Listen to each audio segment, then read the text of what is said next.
Blog Talk Radio.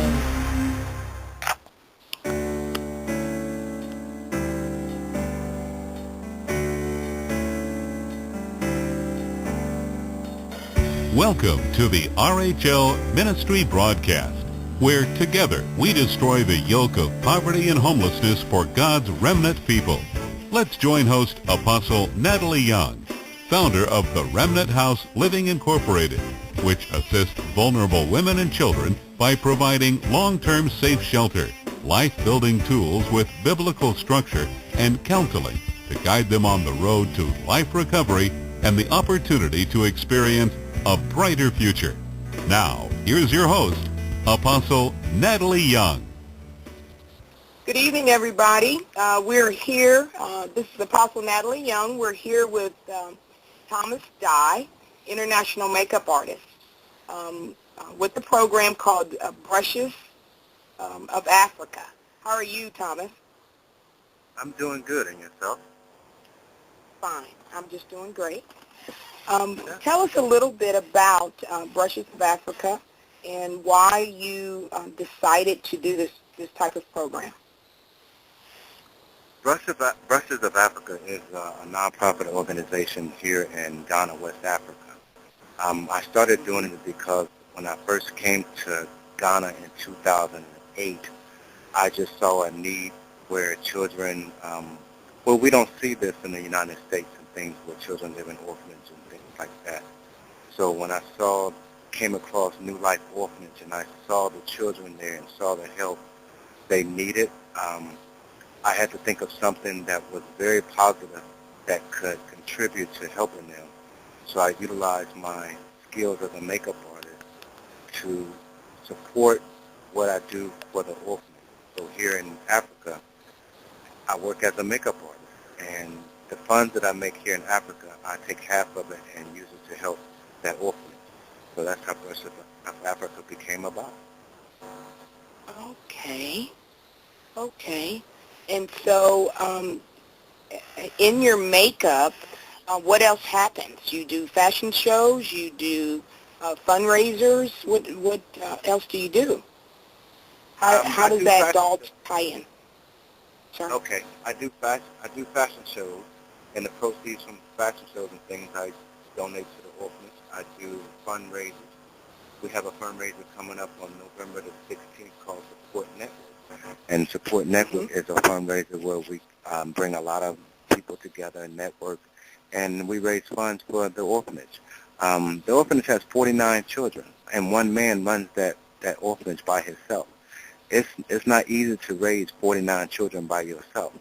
So here in Africa, it's not governed by the country, so you don't really get support from the government to do things like that. So he has to do it all on his own. My heart goes out to him, so that's why I do what I can as far as doing different projects, different venues, anything that's going to be able to raise revenue to generate to be donated back to the orphanage is what I do. And that's why I brought you here. We want to stand with you. As RHL also takes care of battered women and children. It's as a vision. And I just thought it was important to let people know that you're originally from Columbus, Ohio, correct? Exactly. Originally from Columbus, Ohio. Grew up in Atlanta. After spending 25 years in Atlanta, moved to New York to continue my career as a makeup artist. And God just saw fit where I needed to be in Africa. So in 2008, I started coming to Africa. And since then, I've been coming every year, and this year I've been here all year.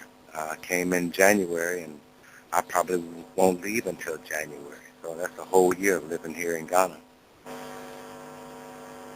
Wow. And I looked at pictures today, and I saw the one on your profile where you're on the boat, and then all the hundreds of boats out in the water. I just think it's beautiful. I'm looking forward to someday visiting Ghana. It's a beautiful country. Very beautiful. I'm just so blessed to have you. Just so blessed. Thank you. Thank you. Is there anything that you... Yeah, I love you so much. Just to know that you're my childhood friend and you've gone this far, and you're in another country, helping and loving people. And that's what it's all about. That's what it's all about. Everybody has to reach out and help somebody. The world has become so individualized, and everybody is really just, looking out for themselves. But I grew up in a generation where it took a village to raise a child, not just one person.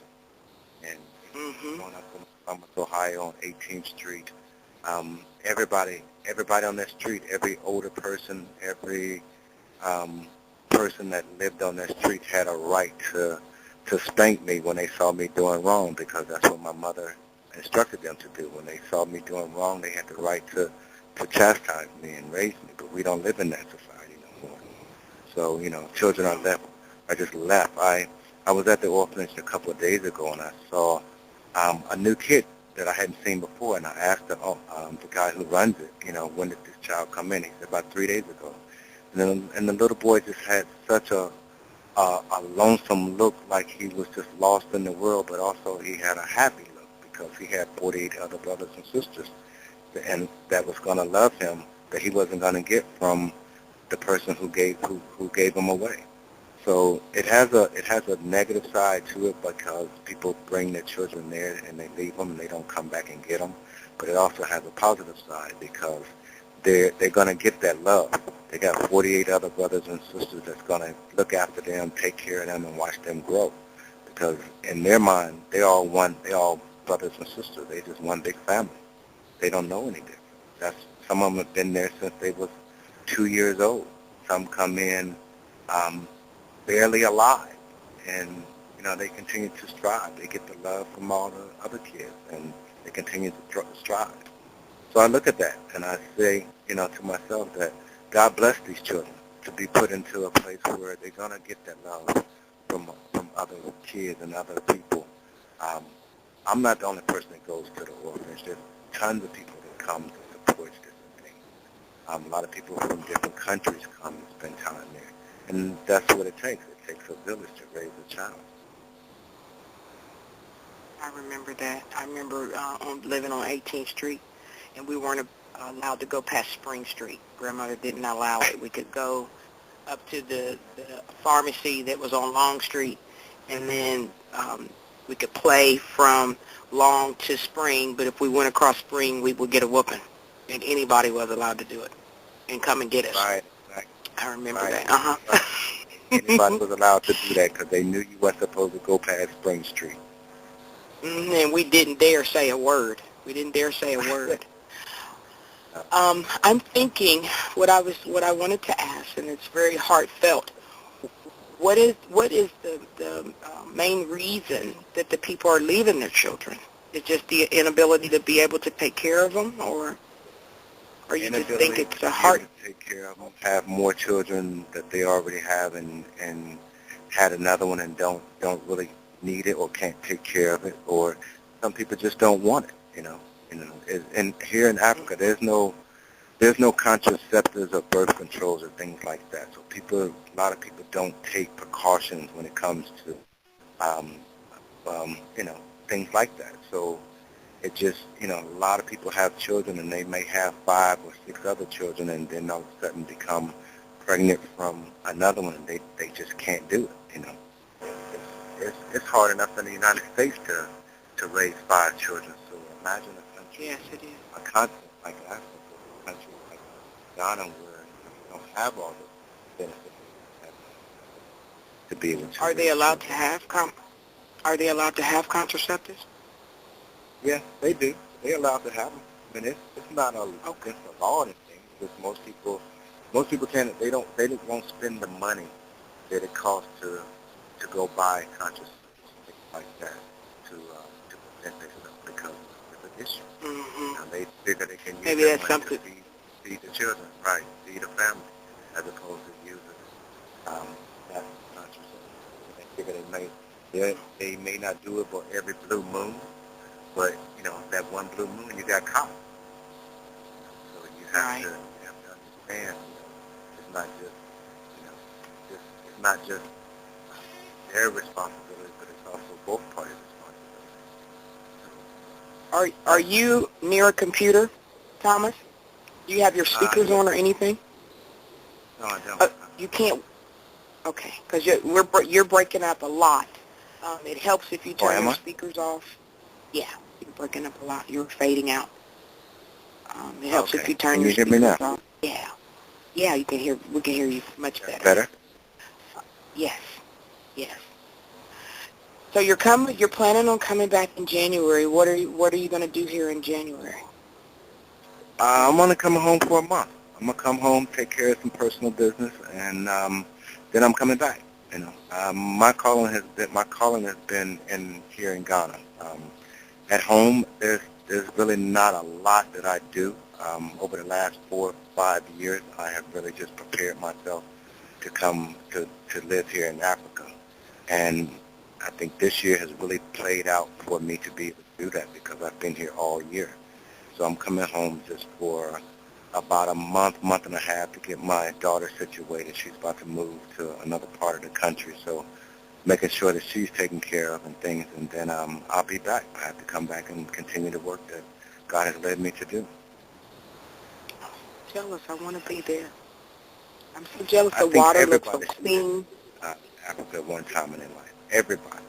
Every person in America should visit Africa at least one time in their life to see the culture and to see how people live and see things that you've never seen in your life, and to understand that you can live with less means than what you're used to living and still be happy and less stressful. Because that's what really Africa has taught me, that everything that I thought I needed in the United States, I really don't need. And I can live without it and live less stressful than I used to. Because Isn't that it's beautiful? not required. When you take certain things away from people and you don't have that no more, you don't miss it. But as long as it's there in front of you every day and you think you have to have it, then, it becomes a necessity for you. But, all the stuff that I thought I needed, I really don't need it, because I don't have it here. I've been living fasted like that. No television, very little. I listen to worship. I use my computer. I only get dressed if I'm going out for an event or something special. I just kind of stay in the presence of God all the time. And sometimes I do think about that. I says, where did I get to this, where I am just satisfied with just the simple things? I don't have to have everything. Although it's here, That's so true. I share it with the women and children. Although it's here, I don't have to utilize it. It's just there. And I think about that all the time. Where did I get to that point where I was just happy, just being, and free? Because it's a freedom in your heart. Yeah, it's a freedom in your heart where you don't have to have every little thing. You don't have to have first pair of tennis shoes that come out. You don't have to have the newest television. You don't have to have everything right at your fingertips. Oh man, you said that was powerful, Thomas. That was powerful. And that is so true because of the fact of I think in America we're so conditioned to live in the society of trying to have more than what the neighbor have, or have, like you said, the latest television or the latest pair of shoes and things like that. And here in Africa, that is nowhere near a priority. Television. A lot of people don't even have televisions in their house. People do have television. A lot of people don't. I really don't watch TV that much because television, they don't really show you the good things of life. The television more so has become negative to me because everything on it is always negative, and I just don't like putting that type of energy into me. Not when I'm doing positive things for the outside world. It just don't fit right with me. Like yourself. I said that.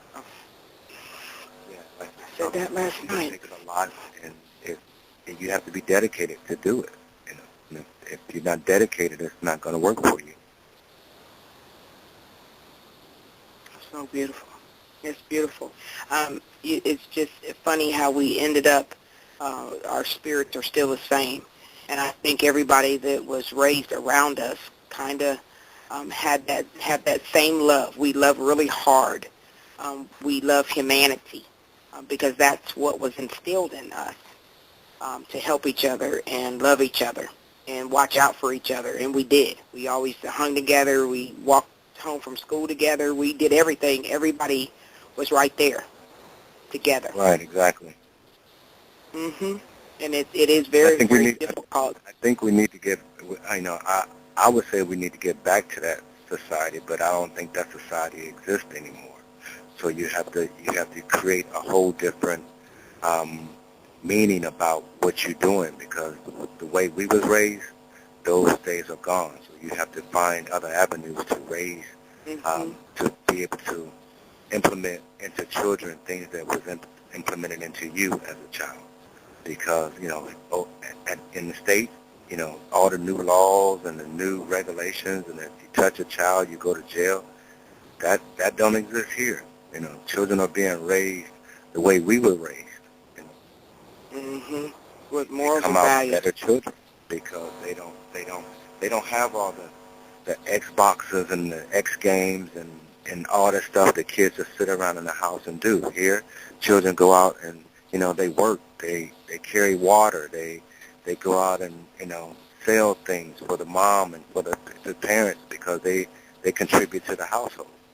So when you see a 5 or 6 year old girl outside carrying fruit, on her head, selling fruit to help her family, that makes you appreciate what that child is doing. Now, the downside to that is that child should be in school, but school is not a priority in Africa. Living is a priority.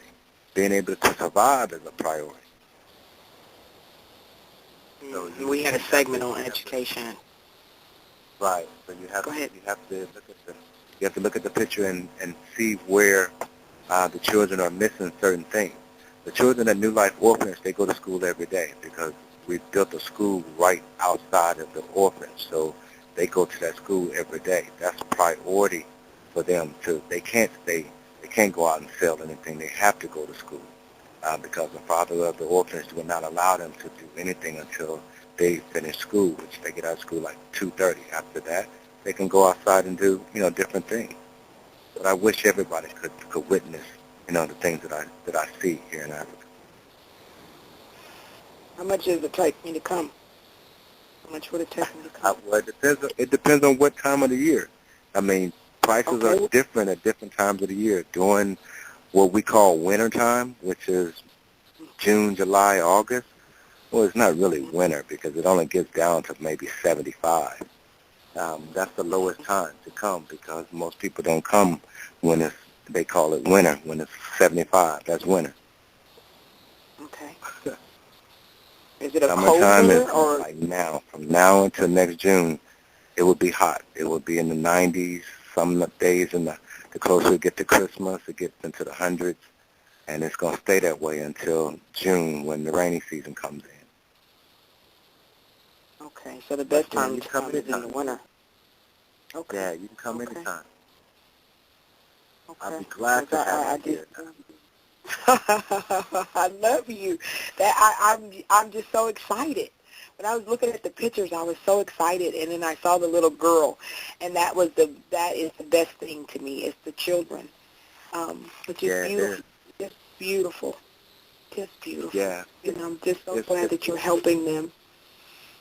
Yeah. And the children are so well mannered, even with the current situation in their life, and they know that they don't have mom and dad. They still mannered. They still, yes, sir, no, sir, yes, ma'am, no, ma'am. And I wonder where is that being taught from them? Because, I mean, they only have one person, and that's the guy who runs the home. But he teaches them very well, and they teach each other very well. The oldest one teach the youngest one things about life. You can only be up to 18 and live in an orphanage. After 18, you have to leave because they consider you an adult, so you can't stay at the orphanage after you become an adult. But if a person comes in at 2 years old and spends 16 years at the orphanage, they have learned a lot within those 16 years. Most of it is about how to care for other people, and that's the main thing that they learn, is how to care for other people, because they have, like I said, right now it's 49 children there. So that's 49 brothers and sisters that you have to look out for. The older ones are like, those are the mom and dads of the crew. The center, So they look out for the younger ones, help them, they cook for them, feed them, dress them, get them ready for school. So it's a big family. It's truly a big family. I think both of our visions were birthed that way, because I was rescuing. Even in my teens, in my early 20s, I was rescuing just neighborhood kids and neighborhood mothers. I always was into rescue. It's what makes me happy. It's what makes me happy, to be able to sneak food out the back door. Grandma used to help me. We'd sneak the food over to the kids. We used to sneak right out the back door on 18th and sneak food through the alley to different families and help them, and the parents never knew if their kids were hungry. We would do that. But Grandma taught us at a very young age to take care of the people. I am just too outdone. I wanted so much to talk to you and bring you here so people would know to support you. I really appreciate it. Great to be here. Great to be able to speak to people, to give people a different vision of what Africa is, because the media portrays Africa as one thing. But when you come to Africa and you see this continent, not just one country, but the continent, you'll be amazed at some of the things that you see, and you'll be amazed at some of the things that people do, and to survive and to live. And then you'll realize that you really don't need everything that you think you need to survive and to live. I think our country has become so rushed and so into the next thing and the next thing, and so money hungry, that we lose track of things that's really, really important, like raising family. I think that has become a second nature in our society. Here on Sundays, everything is shut down. I remember growing up in America, everything used to be shut down on Sundays. There was nothing open. Here, that would never change. They would never give up Sundays as Family Day for to benefit or to gain money in process. They would never do it. And I think that's something that's very important. You should never give up the holy day to go make money. That day should be set aside as one day that you spend time with your family, spend time with God, spend time with whoever you choose to worship, but give that day to them. We used to be like that in our country.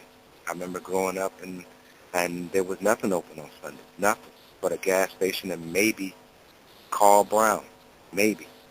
Maybe. Right. But, over the years, our society has become so dependent on and greedy on money that it has become just a place where you just, 7 days a week, 24 hours a day, something going on. But that's really destroying the country. Even now, look what companies are doing now, where on holidays, they want people to come in on holidays just to make them extra money, to make the company more money, because they don't even give you a chance to enjoy your family anymore. Christmas used to be days where nobody worked. Now people have to go to work at 12 o'clock at noon on Christmas or 2 o'clock because stores are opening. It's becoming too greedy. Companies are becoming way too greedy for society. And that's doing nothing but tearing families apart, tearing people apart, destroying everything. But nobody sees that. Here in Africa, that will never happen because they will never open things on Sunday. Sunday, everything's quiet. People are in their houses. They go visit their families. They spend time with their families. The parks are are crowded because that's where everybody goes. The beaches are crowded because that's where everybody takes their children. So we Americans can learn something from that. Go back to what's important to us, family.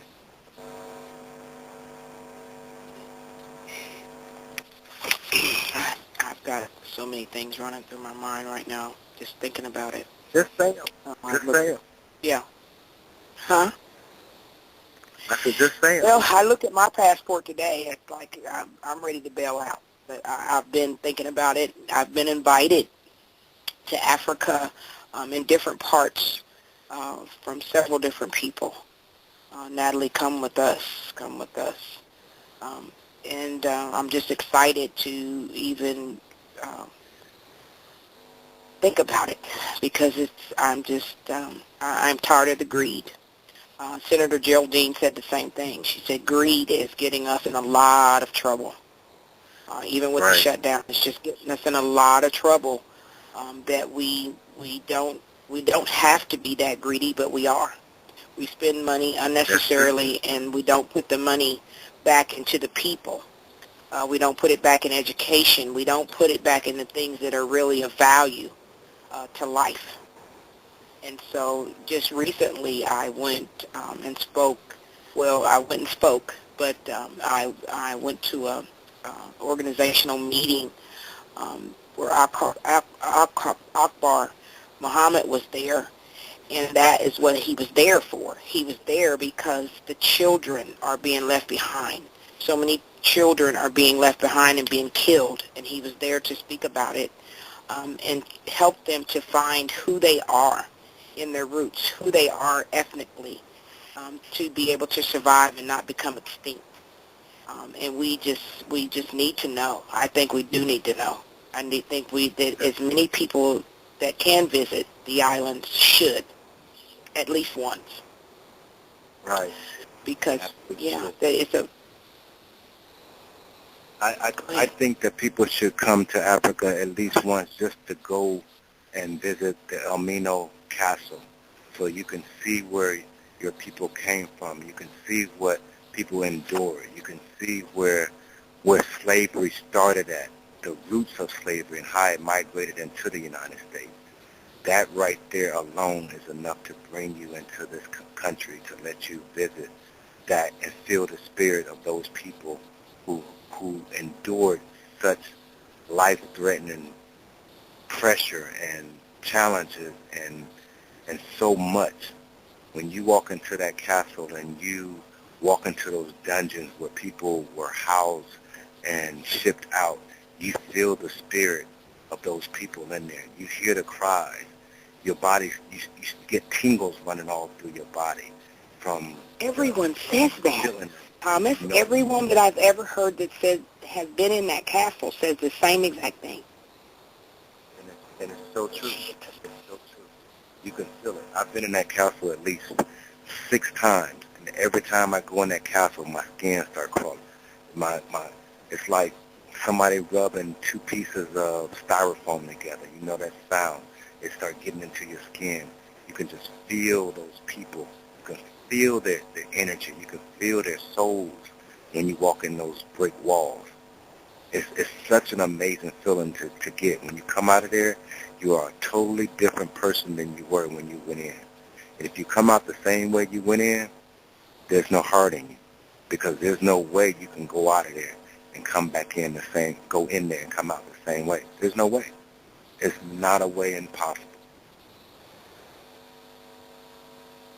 So I recommend everybody, one time in their life, come to Ghana and visit the Elmino Castle in Cape Coast. It will change your life. Where are you? Are you in, what city are you in? I'm in Accra right now. Accra is the capital of Cape Coast. Is about 2 hours away, but it's not a bad commute. It's an easy little commute, you know. Up there every day. I was jealous that you were on the beach on horseback. I ride horses. I saw that. That's my weekly routine. I ride horses at least once a week, I go to the beach at least 3 times a week because the beach is my only 5 minutes away from my house. So I Yeah, just walk to the I'm beach jealous. at least 3 times a week. That's my meditation place. Sometimes I get up at 5 o'clock in the morning, walk down to the beach, and just watch the sun come. I watch God's creation start to form. Watch the new day come into it. There's nothing better than watching God's work over the ocean, watching that beautiful orange and bright yellow and red sun set into the sunset. And when it comes up, you know, and you're still alive to see that, you just throw your hands up and say thank you for one more day. Because you didn't have to do it. Thank you, Jesus. Are you there? I'm on this earth. Every day that I'm on this earth, my feet to the ground. Oh, man.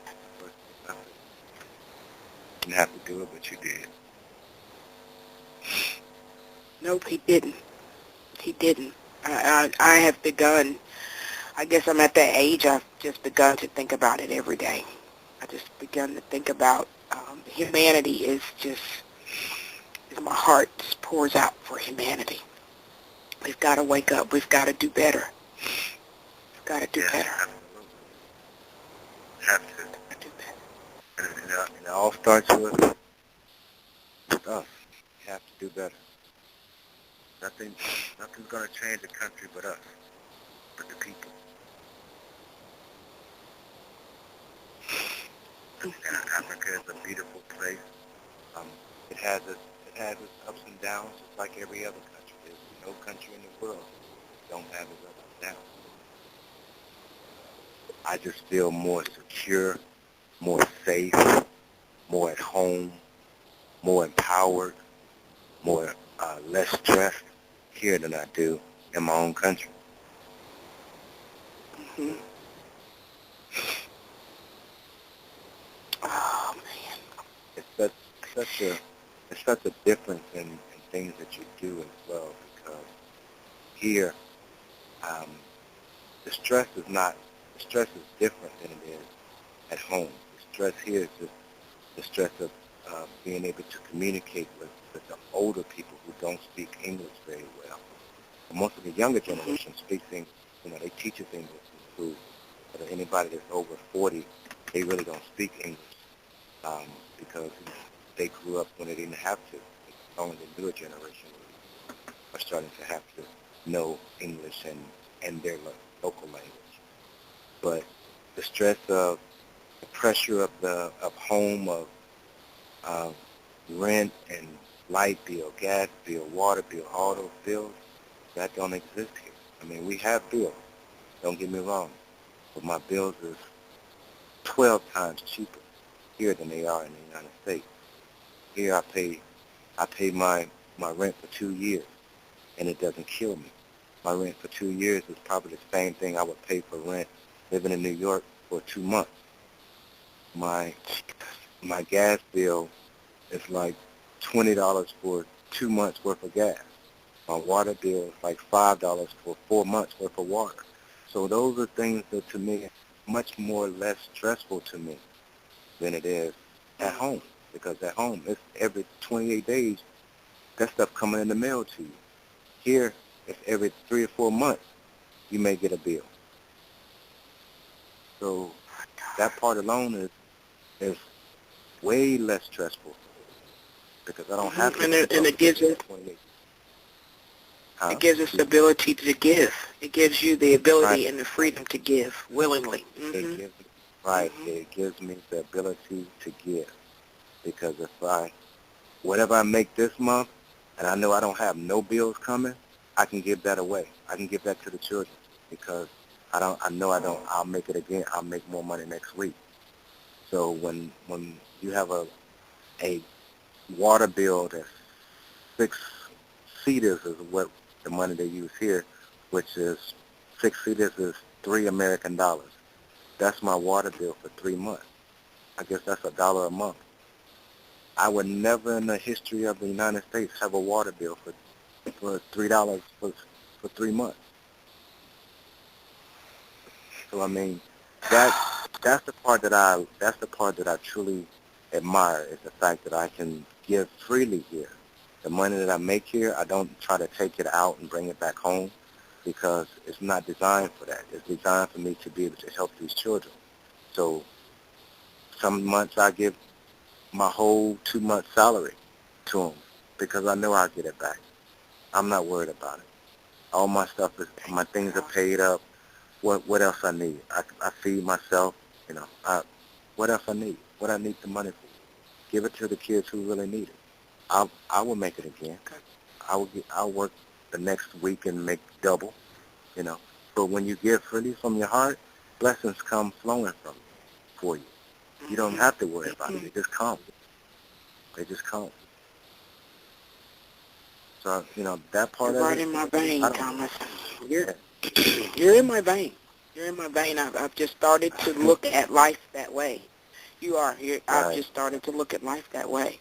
You have to really start to value the little things and not all this other stuff. It's frivolous to me. It's just so vanity. True. Right. It's vanity. That is so true. I look at companies that really play. I look at companies that really play against us in the United States, like companies who make TVs. Every 6 months they're coming out with a new TV. There's nothing wrong with the one you had from last year. So why are they pushing you into another one? No. That's things like that. You really don't need stuff like that. If you watch TV, if the TV still shows you a picture and it comes on every time you hit the button, what do you need a new one for? Because the people down the street got a new one? Or you just wasting money when that money could be used on something else to help somebody? Apple comes out with a new iPhone every 6 months. What's wrong with the one you just had 6 months ago? Nothing. It's demand to get more money from people and less, and so they can do less with their money. That's all it is. I think people in the United States, a lot of people will help other people if they had the means to. If they cut back on a lot of the things that they really don't need, they would be able to use that money to help other people. But being that I don't know. they keep up. We're so narcissistic. I've been building this vision to help homeless children and women, battered and abused, whatever it takes. I'll take them. I'll take any type of woman if she's scared and frightened and needs somewhere safe to be. And it's taken me forever. We just don't value that. Other people are sleeping in cars and sleeping under bridges, and they have kids that need to eat, that need to go to school and need to do it stress-free. It's not even the fact that we can't give them food and clothes and they're not being nourished. Think about the stress that they're carrying into a classroom, and they have to hide it from everyone else, ashamed, and just what it does to their mind as they grow older, what it does to a mother's mind as she weeps every night trying to figure out a way to give her child a bath so no one will ever discover that they're living in their car, they're living on their friend's porch. I see a lot of stuff in the southern region that just knocks me, it just shocks me. And we just don't see it. I mean, I don't get nothing. I do it out the kindness of my heart, and I started this radio for the same reason, to bring people on of kindred spirit that are also fighting for lives, in the trenches fighting for lives, not just on the front line, but in the backdrop where nobody can see, giving back to humanity. And that is what I just love to do. It's who I am. And so we've become so narcissistic. We have to have it. I've had my TV. It's funny that you said that. I've had my TV probably 10 years. And you know why? Because I don't watch it. Right. Exactly. I'm the same way. I bought the first flat screen that came out, and I still got the same because why? There's no reason for me to spend more money than I spent on the one that I have that I don't watch. So why would I go spend more money on a newer version and just let it sit there and collect dust like the other one do.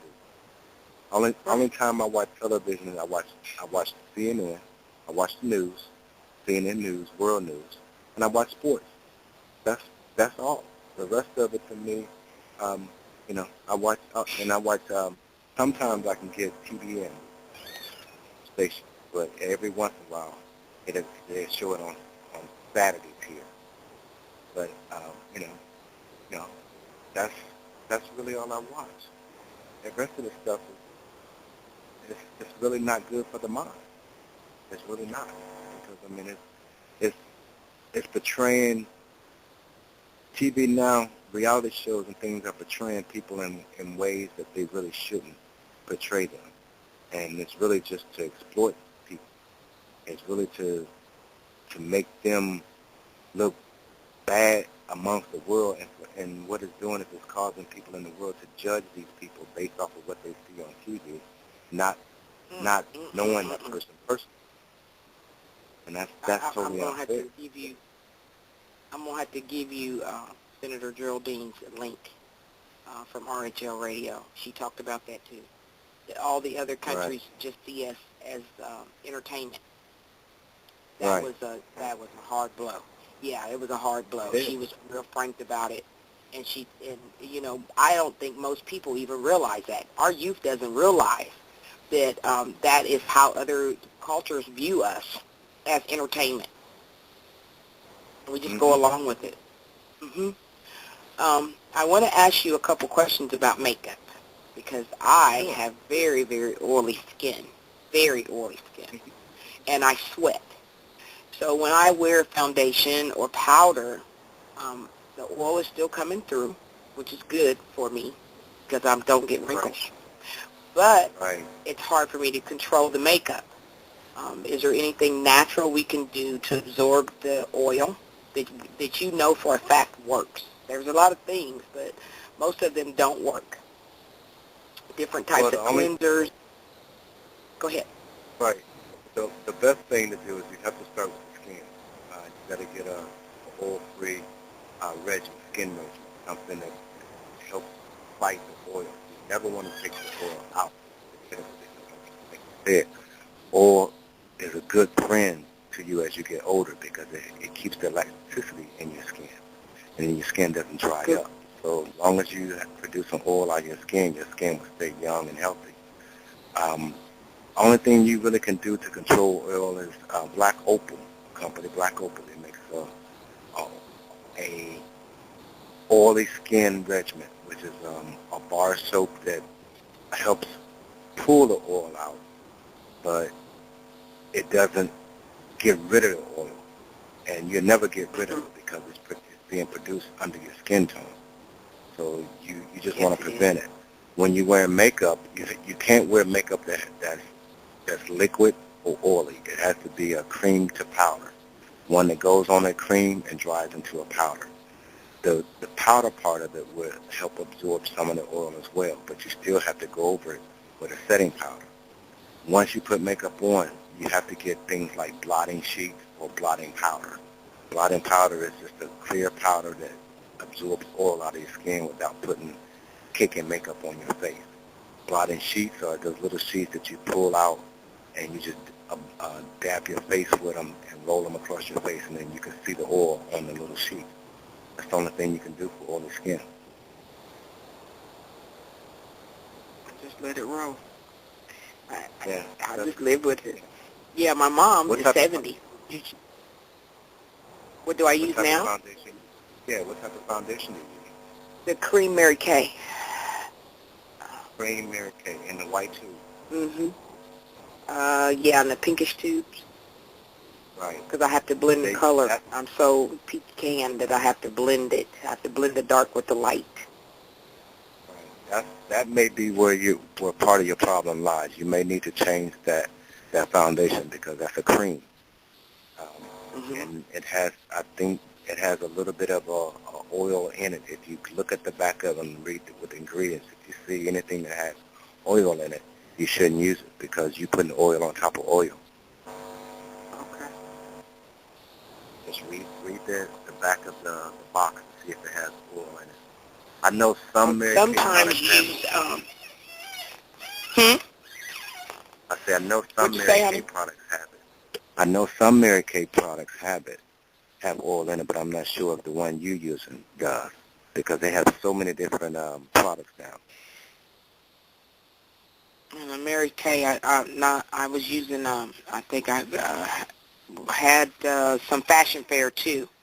And you stay pretty non-oily for a while, but then, 4 or 5 hours in, it's oily.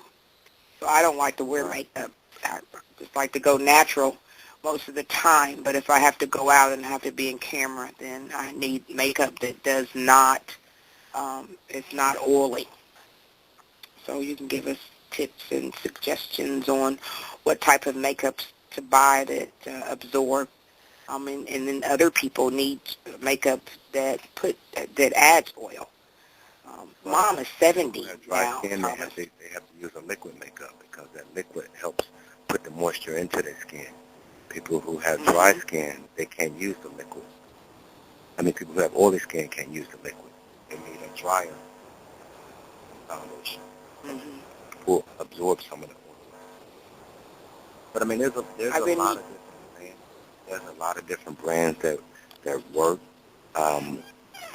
You don't always have to go to a high-end department store and get the highest, the latest, newest stuff, because the latest, newest stuff may not be appropriate for your skin. It's just a name brand. I find most of the best makeup in drugstores, as opposed to a high-end Neiman Marcus or Harry Bendel's or a Macy's or a Saks. All those places, they're good, but they also have bills to pay. So the makeup and, the companies that are in those stores, Love you. they rent that space. So a lot of times you're just paying for a name. It's not really getting a quality product. Oh, my God. Did you say that? You did say that. Oh, my God. Well, it's true. I go to the hair store, and they've got really good makeup in there. It's just that you don't know which ones to put on, and you don't want to get pimples. And but they're $5 or $10 for your powder, and then for your foundation and your blush, of course. But no, it's not Marcus Neiman, and it's not Mary Kay at $20 for like a 2-ounce tube. Right. Exactly. Or a 1-ounce tube. But it's still good product. It's still good product. Okay. But I hope all you women heard that. I go to the beauty supply stores, and I find a lot of different things. I mean, as an artist, you know what to look for. So I can walk in that store that sells, all the hair and everything, and they have a lot of products in there, and I know what to look for, and I can feel the texture. I can see the texture of the product and see if it's any good or not. And being an artist, you're able to do that. The everyday person, they can't do that because they don't know what they're feeling for. But you can find good stuff in those locations. It doesn't take you to go buy a foundation powder and a lipstick and it costs you $100. You can go get you a foundation powder and a lipstick and it costs you $30. So it's just about being smart about what you spend money on. If you're a person that's hung up on names, then that's what you're going to go do. You're going to go to the mall and spend $100 for 3 products. But names are nothing to me. It's the quality and the product that's what values to me. Well, I can tell you, if I can do the same job with a $5 product as I can do with an $80 product, that's a no-brainer for me. I just can't see spending $80 for the same thing I can do with a $5. You're awesome, Thomas. Listen to me. You went shopping with me the other day, maybe a month ago. You had put eyeshadows up on your wall. And I said, where did you get all those browns?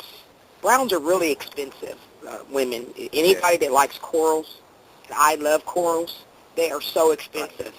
and they very seldom give you more corals than they do bright colors.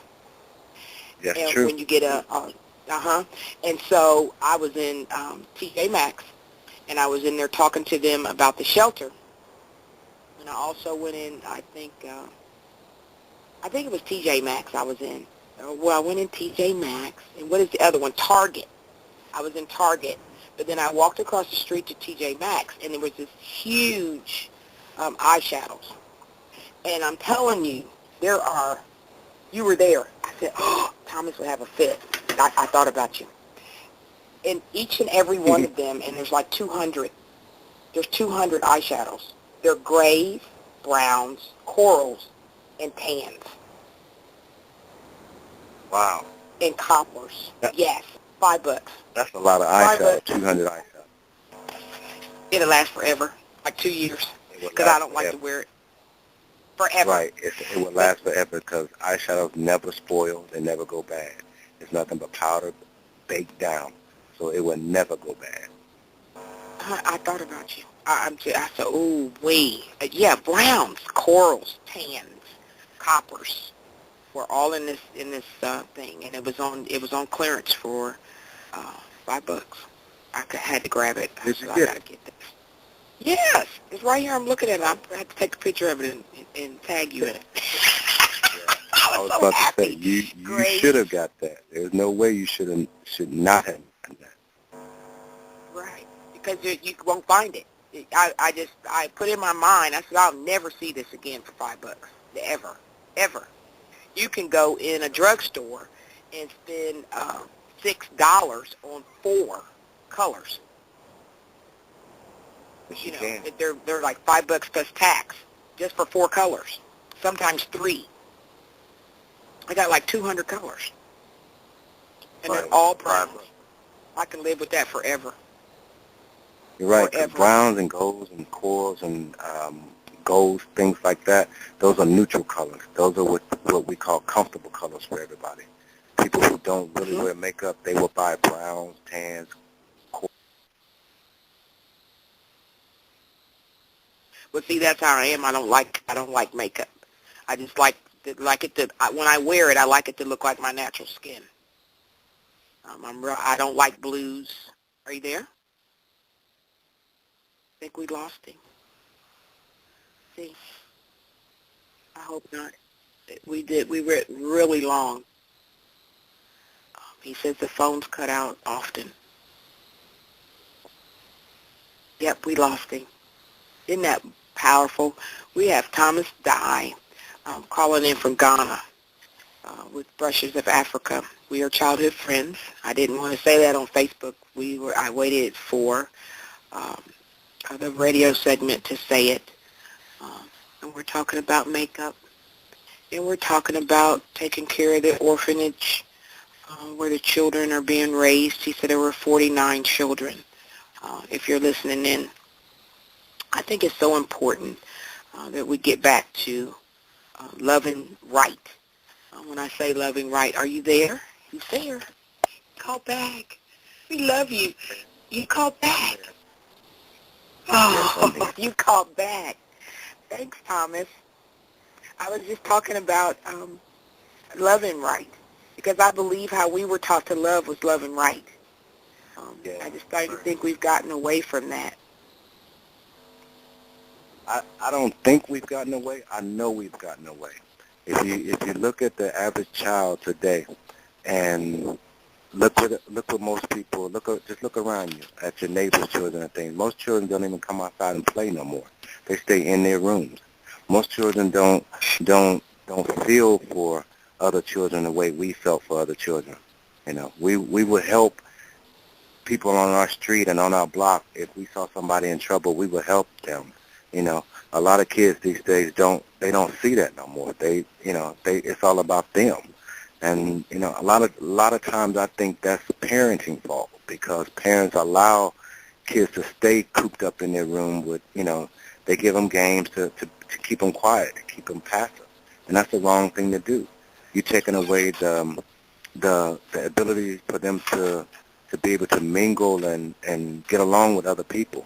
I see a lot of kids these days in America that can't get along with other kids because they don't know how to comprehend to them, because they stay in the house from the time they go to school and get out of school. They stay in the house in their rooms, on their games, on their computers, and away from society, away from outside. When you bring them out, they don't know how to interact with other children or other people, only in school. Or you hear them saying, they have so many problems in school. It's because they're not sociable.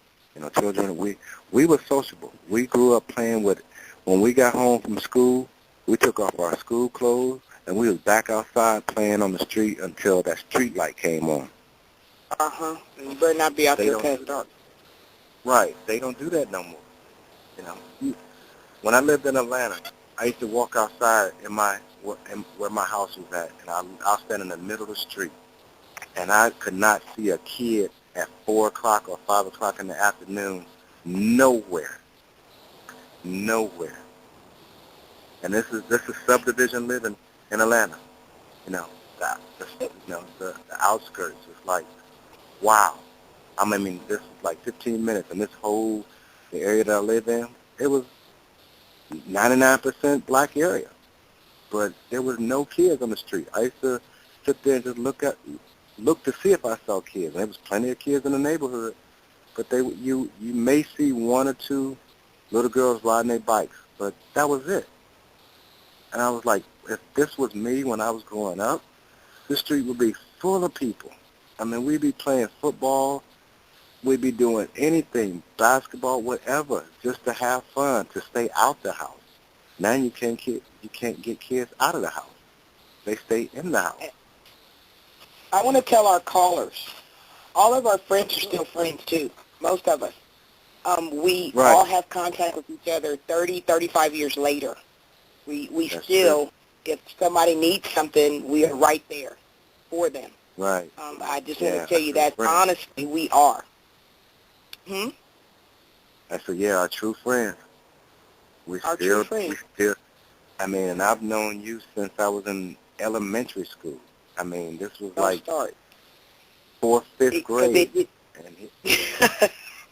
We used to walk. I'm sorry. I'm telling our age. But seriously, funny. We used to walk around the recreation center. I remember that. I said, "Oh, that's Thomas." And I kept looking at your picture. As a kid, I kept saying, "I know that person." And Joe was like, "You do know that person. I'm telling you, Dee Dee, you know that person." I'm like, man, but when I was preparing the show, all the lights just came on like boom, and I said, "Oh God, that's my friend." Yeah, we were really close. From Beatty Park. We were really close. Beatty Park. That's what oh my gosh. And when I saw your picture you posted today, it's Carla in there and a few other people. I can't remember their name, but I remember Carla real good. And Bambi, April Day, I'm still friends with. Yeah. Remember April Day? I love you. All them? Yeah. Yeah. Mhm. We all still friends, all the way back from when we was, little children, less than 10 years old, Beatty Park. So that's important to me. Most kids don't have. Most children these days. Yeah, most children these days, they don't have friends that last. They can go back from 30, 35 years ago. They don't have that. We are teaching, I believe, when I say we are creating our own monsters, we create antisocial behavior by what we teach. We don't truly teach, agree with that. Right. We teach antisocial behavior when we ignore people, when we make them insignificant. I see it all the time in ministry, and one day my eyes came open. I was so angry because my pastors, not just them, but other people, they talk about you, and they talk around you, and they preach to you, but they don't say your name. And I'm like, they never said my name before. And it left a void in me. And I'm kind of angry about it. I'm still angry. I'm recovering from it. That's why I got preacheritis and churchitis and megaitis. Because that prophetic ministry leaves a gap in your soul. It's like it never got filled. You never had the affirmation of just the human contact. Not that you had to know them, but that human contact that says, we are relevant to each other, even to them, you know. Um, just to say hello and get a hug and things like that. I did with Pastor Parsley. I make him. Excuse me, Pastor, can I get a kiss? I would make him, but to hear them say my name, not sister, not my prayer warrior, not woman of God and all that stuff. I want to hear my name. Do you know my name? Right. Then you know it's personal. You're around. Right. I'm around people for 10, 15, 20 years that never said my name. Do you even know my name? That it bothers me. And so we create our own monsters. We have these people walking around with void that have antisocial behavior because you don't know where your place is. You don't have an identity. It's gone. Somewhere caught up in service. It's just this void. So true. And so, yeah, it's true. I'm just being honest about it, and you're giving me the comfort to be able to say it. I say it on the wall, but I need someone to hear my voice saying this. We have to close those gaps. We are raising a generation that is void of identity. Yeah, that is so true. And that generation that generation is what we have to look forward to run the country, and they have no identity. Okay, don't start. So I'm so mad at the that just goes to show you where we're leading to. People who they call them Generation X. I don't like to use that terminology because X is to me, you Xing them out. You Xing people out that really trying to say they don't exist. That's what X means. So I don't like using the terminology Generation X. I just say a generation who is trying to find themselves. But, as we continue to grow and get older, I just hope they find themselves soon. Because if they don't, then, the ones who got to lead the country and lead the world to the next generation, it's going to be harder than ever what we just experienced growing up.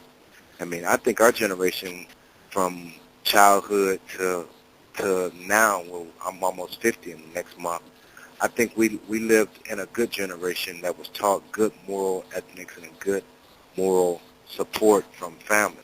It's just been over the last 15 years that things started changing for the worse. Yeah, it's about 20 years. Your birthday's in November? Yeah, November 13th. Okay. I will hit that 50 My miles. birthday is December the 20th, so you're going to be older before me. I'm so glad. That's my sister's birthday. Since you had to Why tell you glad? everybody. You're still going to get there. If God delays his coming and bless me to see that day, I would be so happy that I made it on this earth 50 years, because I know a lot of my friends didn't make it to see 50. Yes. I noticed that a lot of people we grew up in our neighborhood with is gone. Mm-hmm. I noticed that a lot of people are like, they look double our age, but they're still our same age. That was shocking to me. That some people are just, they doubled in age. Huh? And it has a lot to do with the way you live your life. Stress ages people by 5 years every year. If you live in a year of nothing but stress, it ages you by 5 years. So, I mean, it's how you live your life. It's how you position your life, what you put into your life. It all plays a part. It all plays a part. How you carry your weight.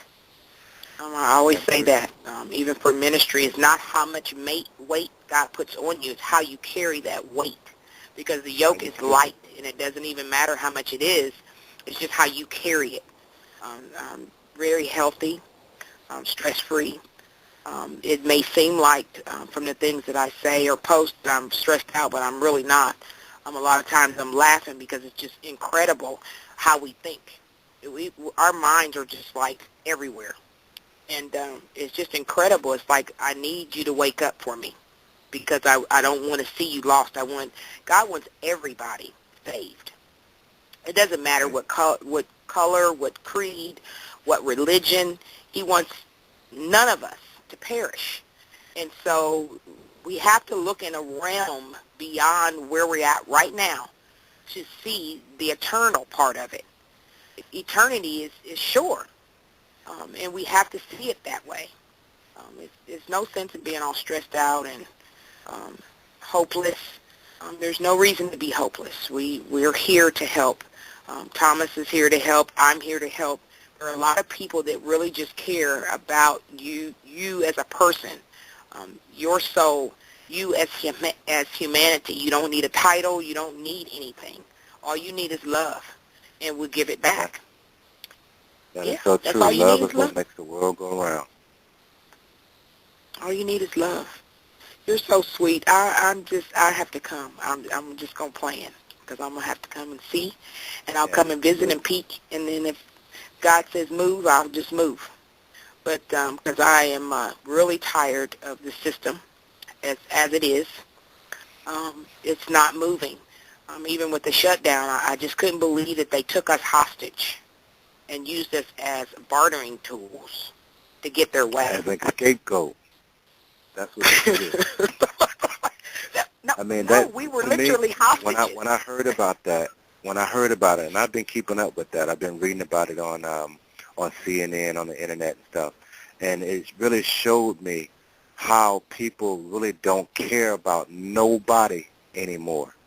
I mean, for those people to shut the government down because they just don't want to listen to the man that's in charge makes me think about, it makes me feel like if God told them to do something, would they or would not they not do it because they don't want to do it? You know? Yeah. It's sad. They took Americans hostage, older people, elderly people who depend on veterans. That, the government for their livelihood. They took those people hostage. You know, other people couldn't get medications, couldn't get things that they needed because the government, they couldn't get signed off on things. And I feel sorry for anybody, who passed away during these 16 days because they couldn't get something. That's on those people's hands. That's in their heart. That's what I keep saying. You don't hear about it because you don't know about it. But somewhere, somebody lost their life because of what happened with this shutdown. And that's so not fair to people.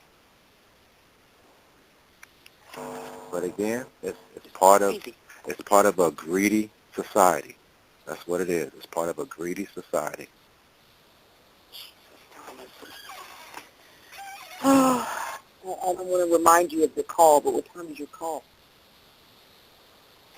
I'm not sure, but I know I have to get ready to go. I have a call to Australia I have to do.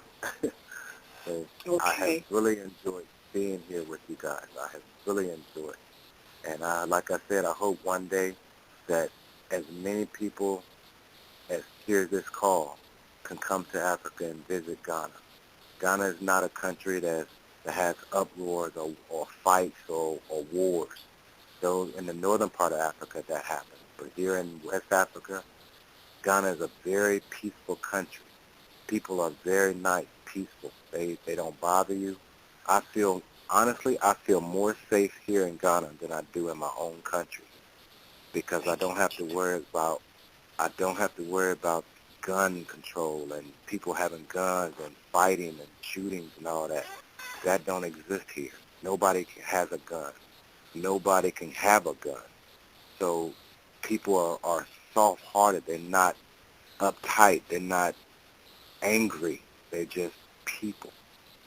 So everybody who hears this, if you ever get a chance, please come to Africa. Visit one time in your life. It will change your whole life. See, Jeremiah 23 is what God put in me as my mandate to rescue the remnant, starting with the women and children. And that's what it is to gather the four corners of the earth that has been scattered and bring them back to a safe place so they'll never be afraid again.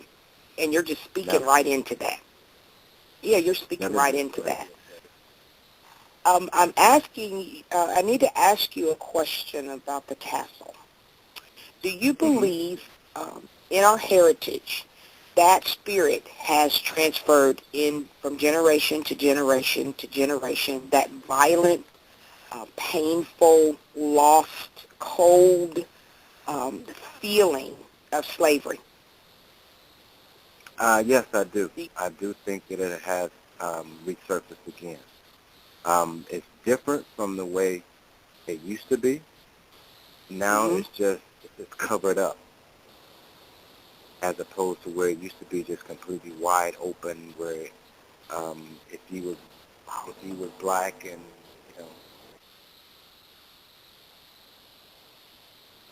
anything. Now it's the same way. It's just covered up with a cloth. You don't see it, but it's still getting the same effects from it. Because, and if you really think about it, this situation that happened with the shutdown in the United States is really about our president. And people of opposite colors don't want to acknowledge that man or respect him as a president. So it all boils down to the same thing.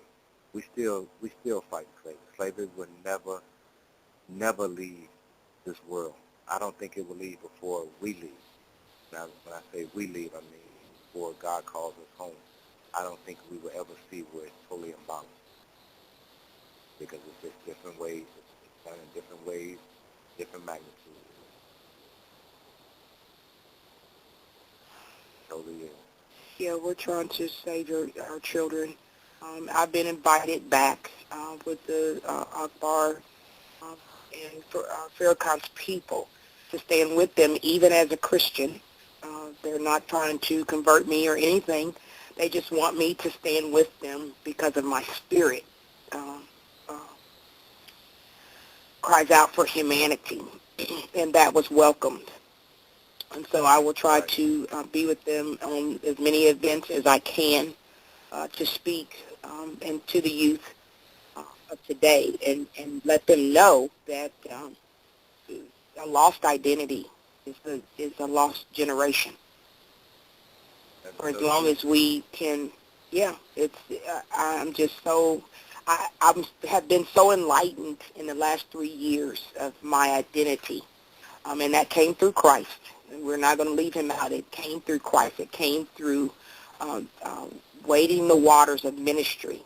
And then all of a sudden, my eyes came open, and I start looking around, and I'm just enlightened that it really has nothing to do with religion. Nothing.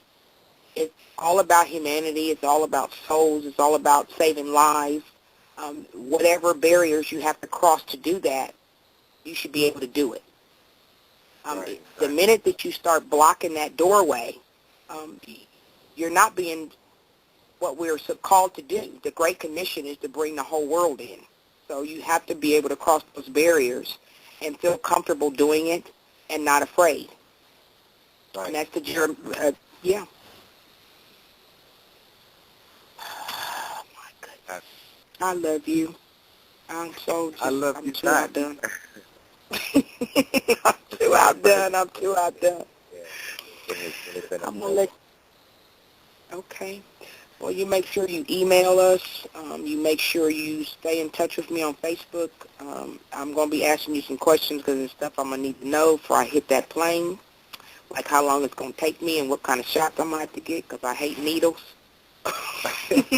Yeah, you have to get them. You have to get them. What about the water? What kind of water are you drinking? You drinking bottled water? Yeah, I drink bottled water. No, I don't even drink tap water at home. So I would never drink it outside of home. But I drink bottled water. Bottled water is good. No, so what about food? The food,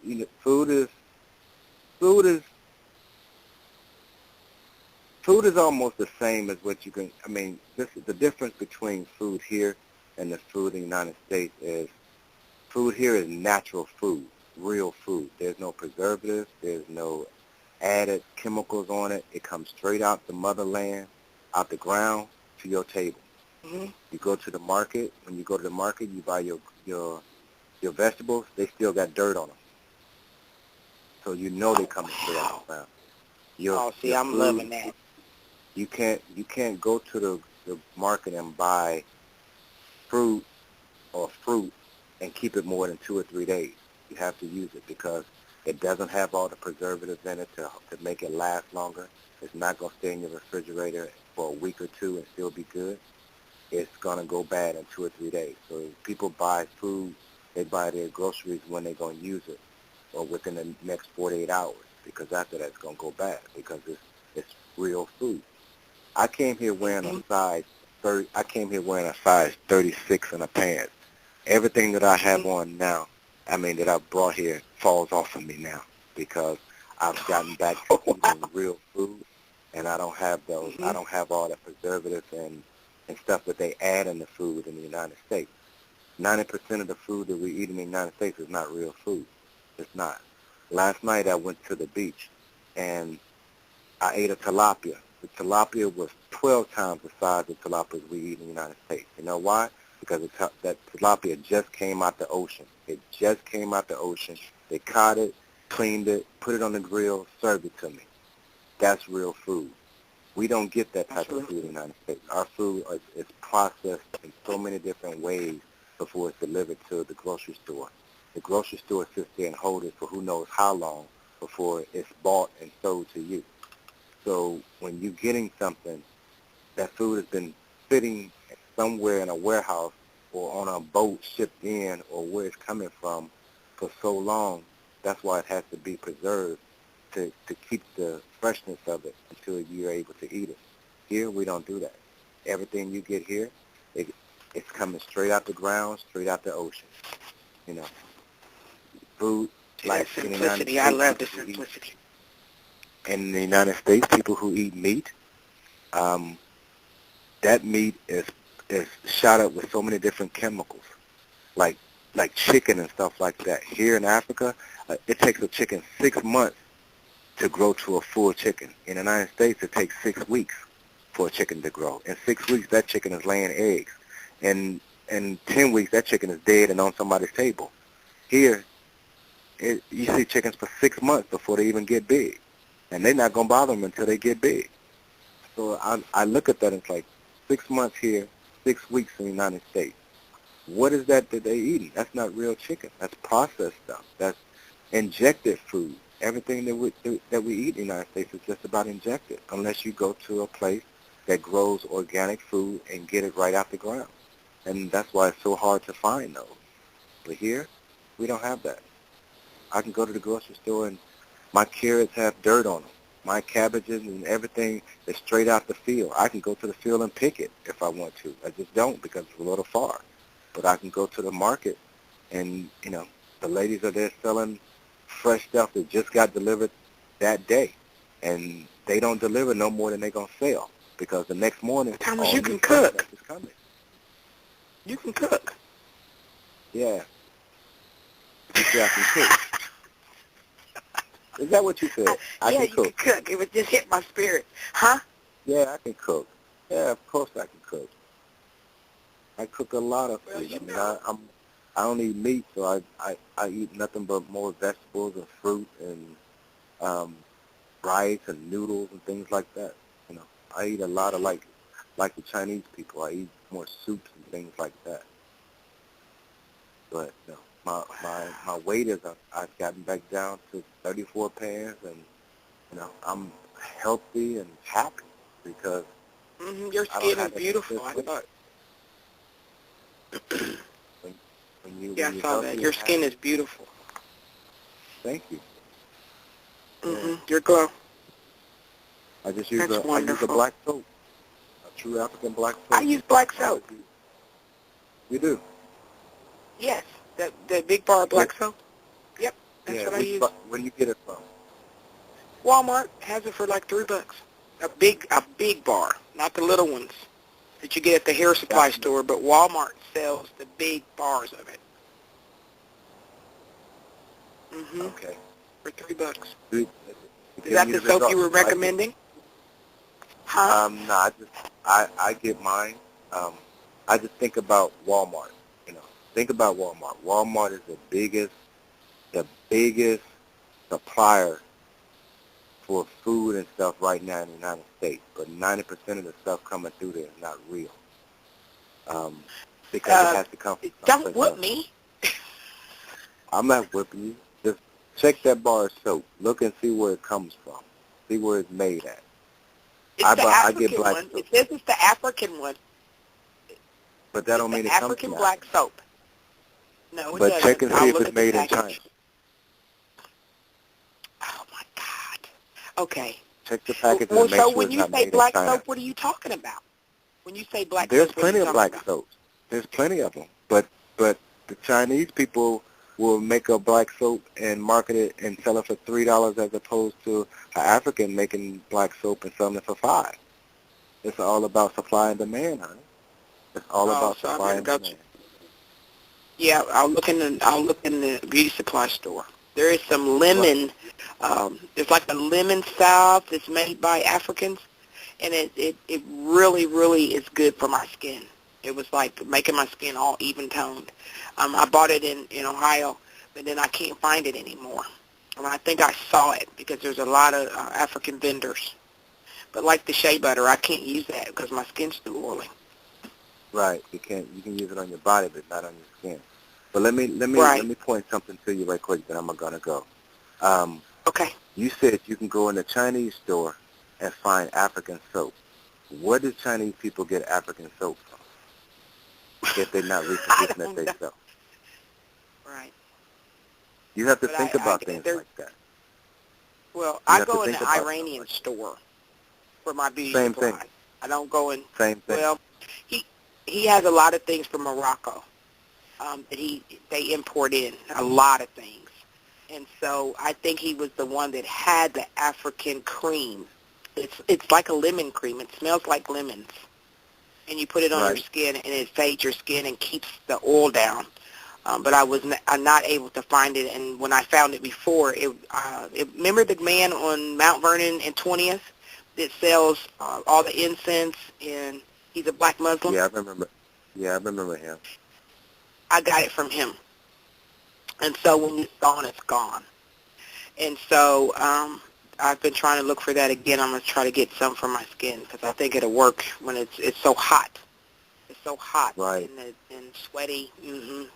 I need something to help me through the heat. Well, I'm glad that you called. I'm glad that we had you on RHL Ministry Radio. I'm glad that our visions are so tied and so deep.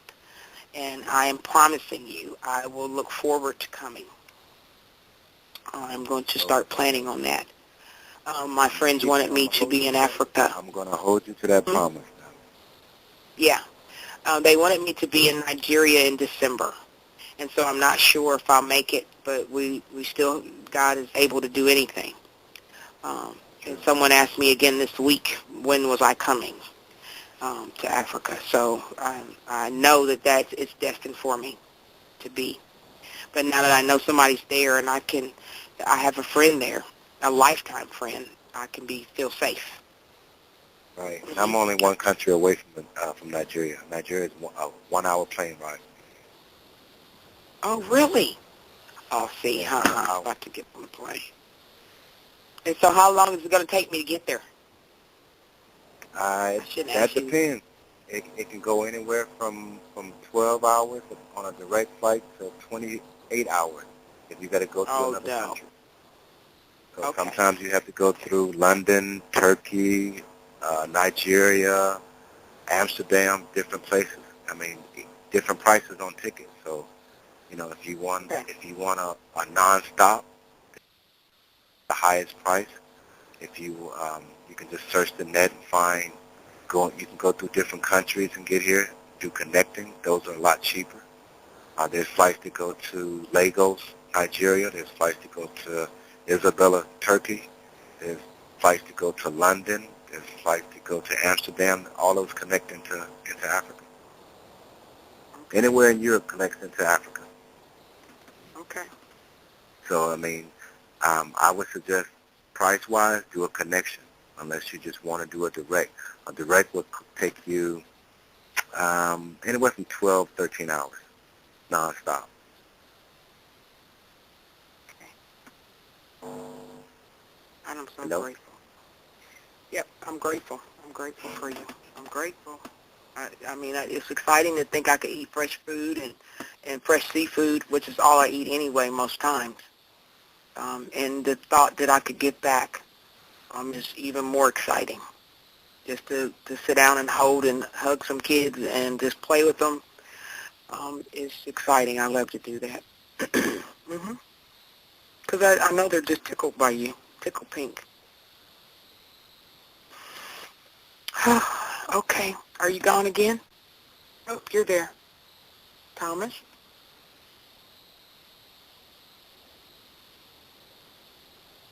Thomas? Hello? Okay, sweetie. You're cutting out anyway. It's gone. We are going to listen to Joe Praise. I think that is right in tune of the segment. We are really good friends. I haven't talked to him on the phone in like a year.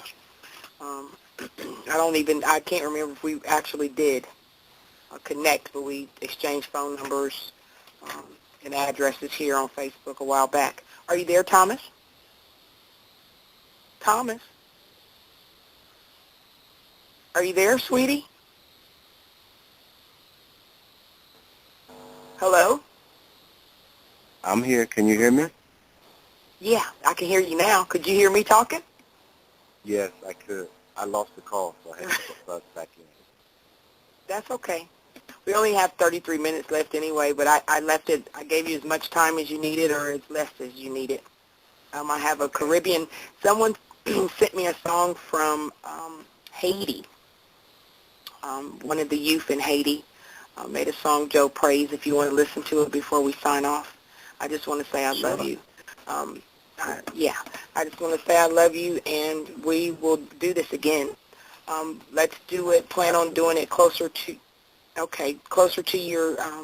your fashion show, so we can get you linked up and advertised, and we'll do that for you because we love you, and we want to benefit the children.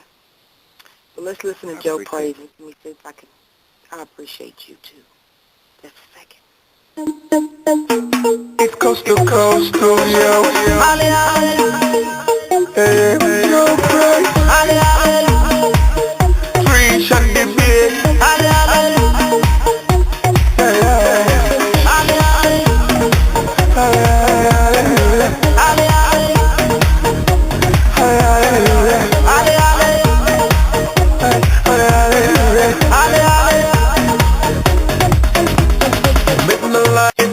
For the reason why I'm singing, the lights got on me is the reason why I'm dancing. I'm feeling no way to the things you did to bless me. All I wanna say is thank you. Lord, I thank you. Lord, I thank you. I pray, I dance, I sing, I shout, I testify. I pray, I dance, shout out, testify. I pray, I dance, I sing, I shout out, testify. Thanks for your grace. My love for you, no can separate. You made me great, Lord, I'm amazed. You give me life eternally, eternally. Oh Lord, and I'm satisfied. Just wanna testify. I pray, I dance, I sing, I shout, I testify. I pray, I dance, I sing, I shout, I testify. I pray, I dance, I sing, I shout, I testify. That is Joe Praise.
like here it. at RHL Ministry Radio with makeup artist Thomas Dye with Brushes of Africa.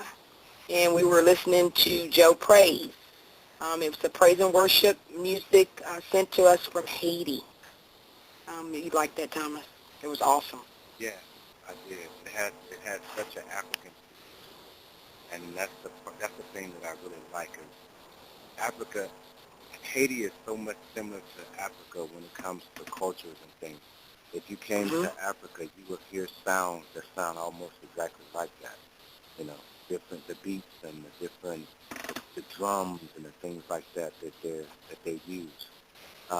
Their music is never degrading to anybody. You never hear African musicians and artists talking about negative stuff or negative people or degrading a woman or anything.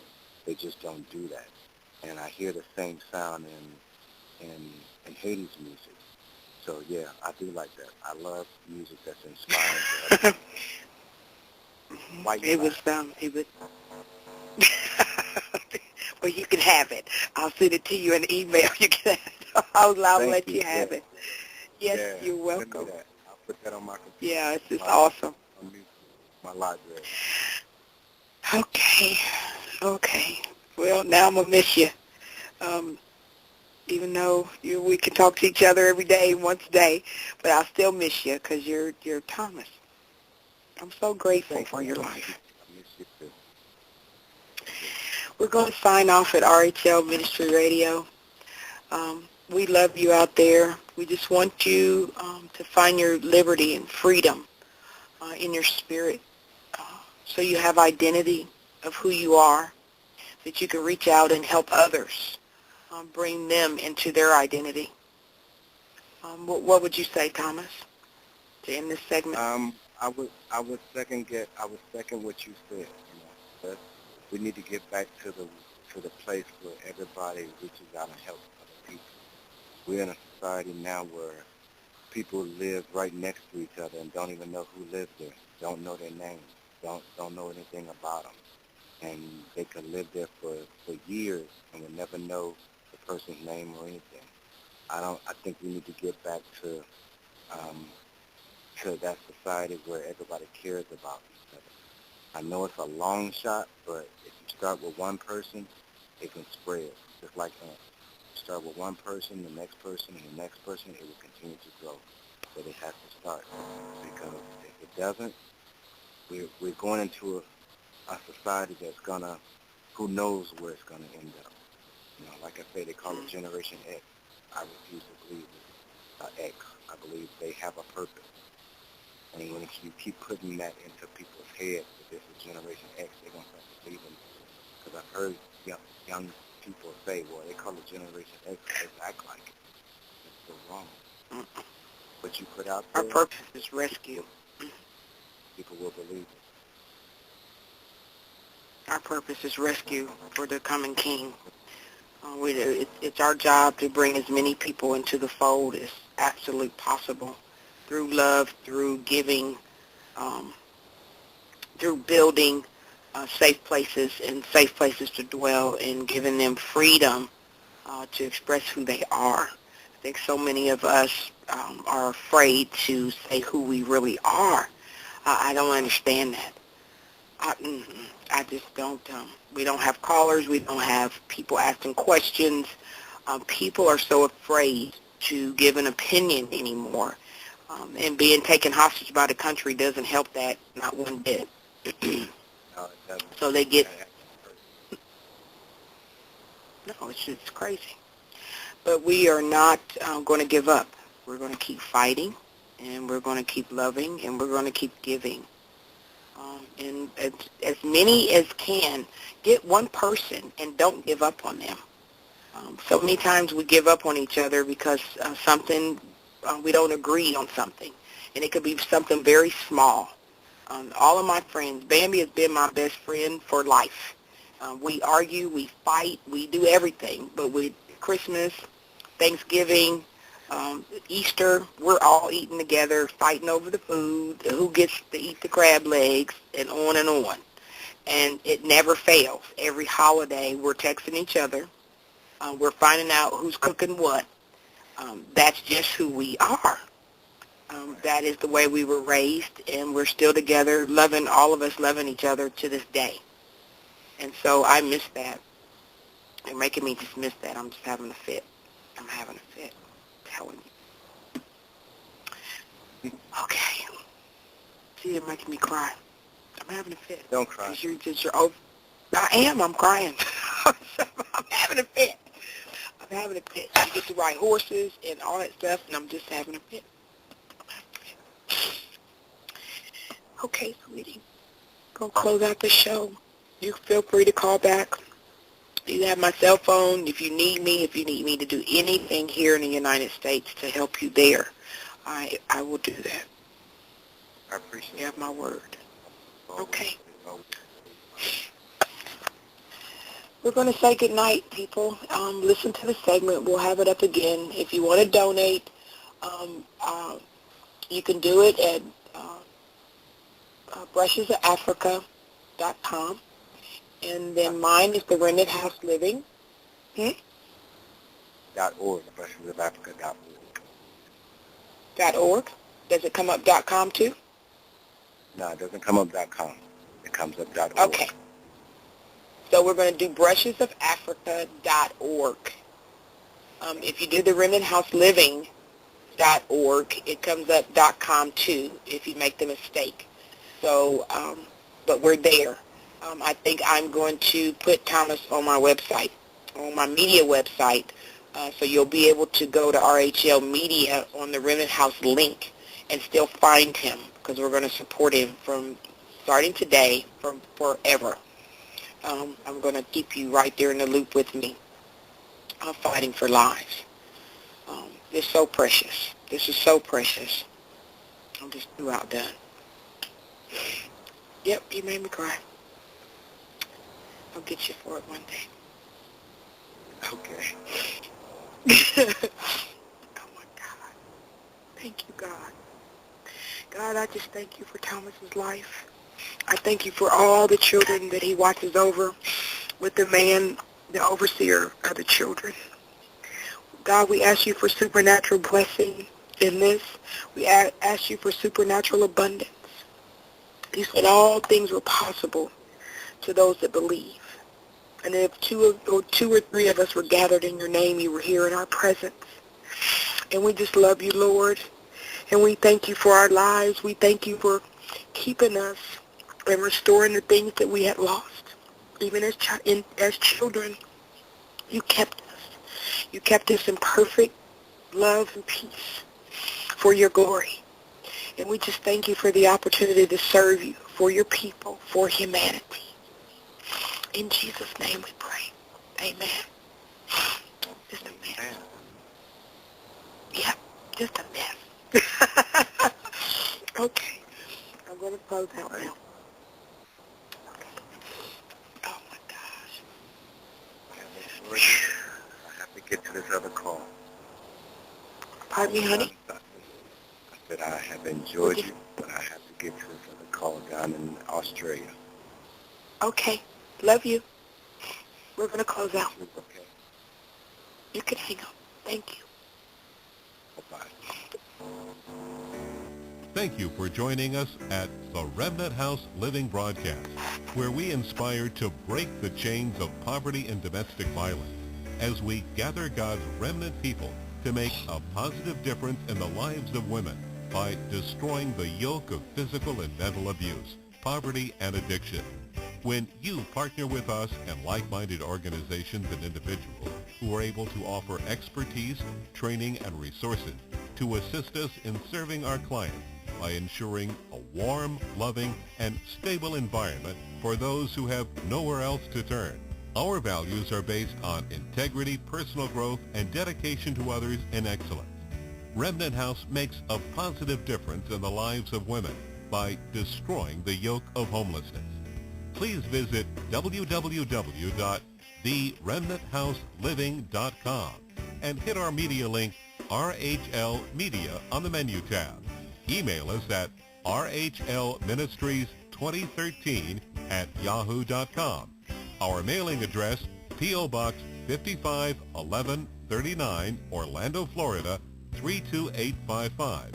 Find us on Facebook at The Remnant House Living, Jeremiah 23:34. Listen and advertise with us at blogtalkradio.com/RHL Ministry Radio. Good night, everybody. This is Apostle Natalie Young. We love you. Be blessed.